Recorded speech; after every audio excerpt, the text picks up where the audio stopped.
Women, what was your worst run in with a creep? When I was young, I found myself alone on the subway. A man sat in a seat across from me, made inappropriate gestures, and stared at me. I was preparing to get off at the next stop. Fortunately, an older gentleman stepped in, stood in front of me as a shield, and confronted the man. At the next stop, he directed the man to leave the train. I hope I thanked him, but I was in shock. So thank you to the kind man who protected me and made me feel safe. Another story from my childhood involves two neighbors I would often visit when I had free time. One was a young man who was caring for his elderly mother. Since he couldn't leave her alone, he was always around. He taught me about beekeeping. The other was a middle aged divorced man who missed his children deeply when they were with their mother. He and his wife were very kind to me. I once mentioned to one of them a man from church who wanted to be my friend. Both men were extremely concerned and upset. I never saw that man from church again and can't recall his appearance, but I remember how distressed my neighbors were. I cried when one of them explained that grown men don't typically seek friendship with young children. They were my friends, after all. They comforted me with hugs, explained the difference, and walked me home to my parents. Good people are amazing and invaluable members of any community. It's like those neighbors were those NPCs with heartwarming side quests that every player needs in their game of life, you know? Kudos to them for being the kind of characters and really just human beings that make the world a better place. Story 2. A few years ago, I lived in a small condo near several trails in San Diego. I followed a strict running and hiking routine. One evening, it grew dark faster than expected. A tall, burly man approached me as I was finishing my hike. With a smirk, he warned me to be careful because many dangers lurk after dark. The next day, as I was leaving my back gate, he was there, as if waiting for me.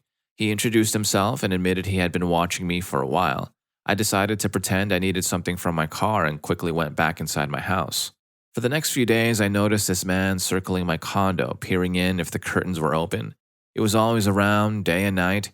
Concerned, I checked the Megan's Law website and found his name listed with multiple charges, including serious offenses. I decided to contact his parole officer, who promptly called me back. The officer mentioned that I fit the man's pattern of behavior and advised me to be extremely cautious. He said he would take action to remove the man from the neighborhood. After that call, I was relieved to never see the man again. Story 3. When I was young and delivering pizzas, a customer invited me inside to wait while he got money for the pizza. It was a cold, rainy day, so I accepted. However, he tried to keep me there until his mother returned as he couldn't afford the pizza. He attempted to pressure me into a pyramid scheme and made me uncomfortable with his remarks. I had left my phone in the car so I couldn't contact my manager for help. No matter how hard I tried to leave, he found a way to block my path. I escaped when he went to the bathroom and informed my manager of the incident.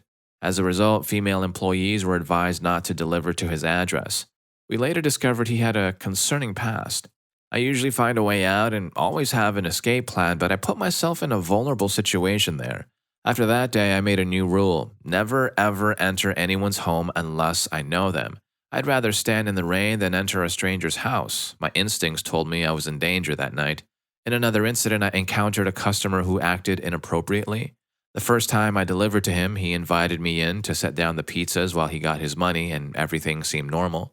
The second time I delivered to him, he didn't answer the door. I called the number on the order slip and he finally came, claiming he had fallen asleep. He was actually trying to get my phone number from the caller ID. I didn't go in that time because I had another delivery, but as I walked back to my car, he asked if I could pick up something for him. Later, he called the store at the end of my shift, asking if I had left a watch at his house. He would call my phone with his number blocked, make an inappropriate comment, hang up, and then call with his number unblocked so my caller ID would show it, only to hang up when I answered. He did this several times in one day, prompting me to call the police and tell him to stop. I don't believe he ever ordered from our restaurant again. Story 4. When I was young, I used to walk to college once a week to stay fit, as it was an hour away. One day, shortly after setting off, I was approached by a persistent man on a bike. I was shy and anxious, so I tried to be polite, but he wouldn't leave me alone. He eventually said he'd go away if I gave him my phone number, and I felt too uncomfortable to refuse, so I gave it to him just to get rid of him, thinking I could ignore his calls later. Later that day, I had to turn my phone off because he was calling and texting excessively. He was sending messages saying that he loved me. When I turned my phone back on, I had 100 missed calls and nearly as many texts. This only stopped after about a week. It made me nervous for a long time because he had approached me so close to my house, and I was afraid he might see me again and follow me, but I never saw him again. In another incident, there was a man who frequently stays at the hotel where I work, and all the female staff know to avoid being alone with him. He has a habit of asking us if we know of any entertainment nearby. If we pretend not to understand what he's talking about, he'll mention that he's looking for places and wants to have a good time away from his wife. He then moves on to offering money for the night and asking personal questions about what you like. He became so fixated on one of our staff members that security had to escort her when he was staying, as he had followed her to her car and made suggestive comments. I once got stuck alone with him while I was behind the counter, and he stood in the way, blocking the only exit. He started with his usual conversation, and I told him I wasn't interested. He then asked what time I finished work, if I lived nearby, and if I walked home alone. Fortunately, my male coworker arrived, but the man continued to watch me from a distance for the rest of the day and observed me leaving. I have no doubt he will harm someone one day, yet the hotel won't ban him because he spends money regularly. Story 5. The most memorable incident occurred when I was sitting in my parents' front garden on the swing, engrossed in a book. Now, the garden is designed with trees and such that the swing, deck, and barbecue area are barely visible unless you're approaching from the front door. I was quietly reading when I heard someone approaching. Assuming it was a family member, I was surprised when someone sat down next to me on the swing, put an arm around me, and it turned out to be a stranger. He started talking, tried to get closer, and then tried to prevent me from leaving when I stood up. I quietly left the situation, almost sprinting back to the house where I told my dad about the encounter and that there was an unwelcome person in our garden making me feel uncomfortable. To my astonishment, he laughed it off, saying, "Oh, that's just the new neighbor across the street. Be nice." Over the next few years, this individual continued to make me and my older sisters, who visited only occasionally, feel uneasy whenever he had the chance. Thinking about that man still irritates me greatly. Story 6. I used to work with an elderly gentleman who would frequently make unwanted contact with me. Although I wished I had been more direct with him, I found it difficult to make a scene. My strategy was to subtly move away from him whenever he got too close. Now, this seemed to work, but he was rather unpleasant afterward. At the same job, another coworker suddenly made an inappropriate gesture towards me. This individual was not from the US, so I attributed it to cultural differences, but my perception of him changed after that incident. In another story, I worked at a grocery store when I was younger. One day, the district manager came in while I was stocking shelves, crouched down with my back to him.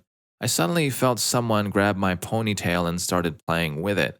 I turned around, ready to speak up, only to find it was the DM. I was furious.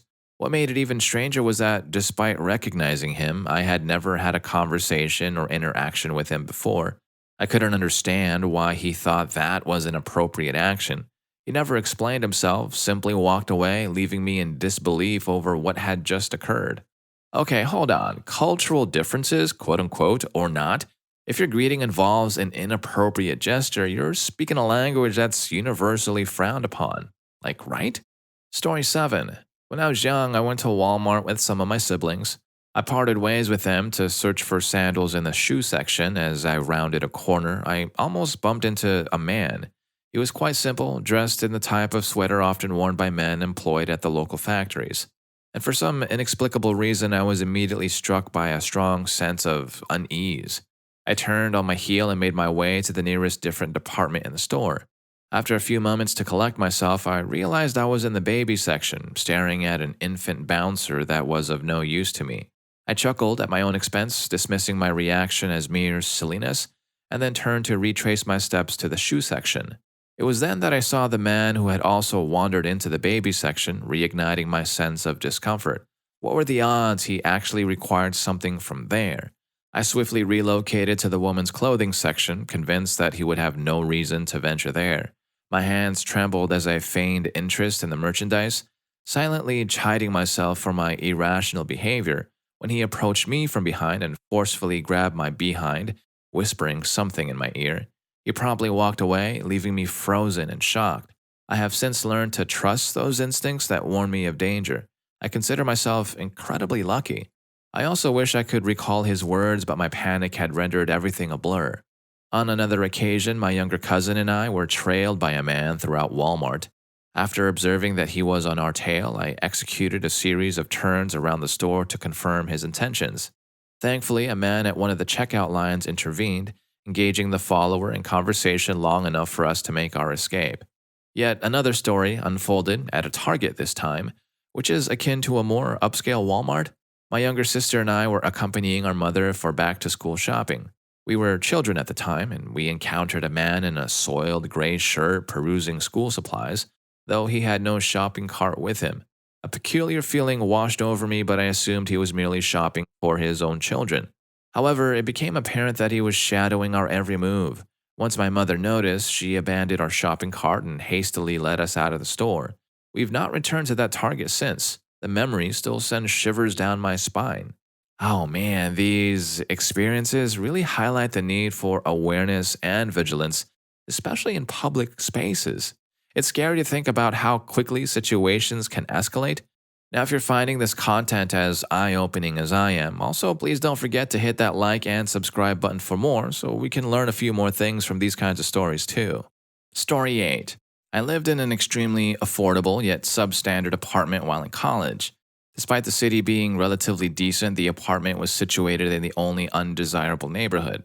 I was willing to tolerate it for the low rent of $300 per month. Due to the price point, tenants frequently moved in and then left after a short period. One such tenant was an older veteran in his 50s or 60s. He initially appeared polite, but after a few days, I noticed him oddly leaning to watch me from behind a wall whenever I was outside. When my boyfriend wasn't around, he would wait for me to be outside and then rush over to start a conversation.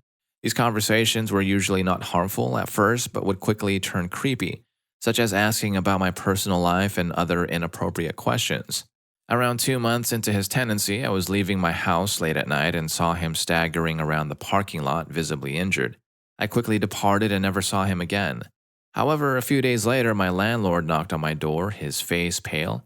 He asked if I had noticed anything unusual about the man. I recounted what I had seen and inquired why he was asking. He told me that if I ever saw the man on the property again, I should call the police first and then contact him. It took some digging to find out why, and he revealed that he had just gone in to clean out the man's apartment and found that all he had in his house was a dirty mattress, a broken toaster, and what could only be described as a disturbing setup. I'm not sure what all that entailed, but he mentioned the place was filled with items that suggested a concerning interest. Story 9. I'm a bartender, and one night I was serving 3 men who work at an Italian restaurant nearby. I was offered a job, which I politely turned down. They were my last customers of the evening. I closed out their tab, finished my side work, and had a busboy walk me to my car. As the busboy left in his own car, a black Porsche SUV blocked me in my parking spot. The window was rolled down, and I realized it was the owner of the Italian restaurant. He asked if I wanted to go home with him. I declined.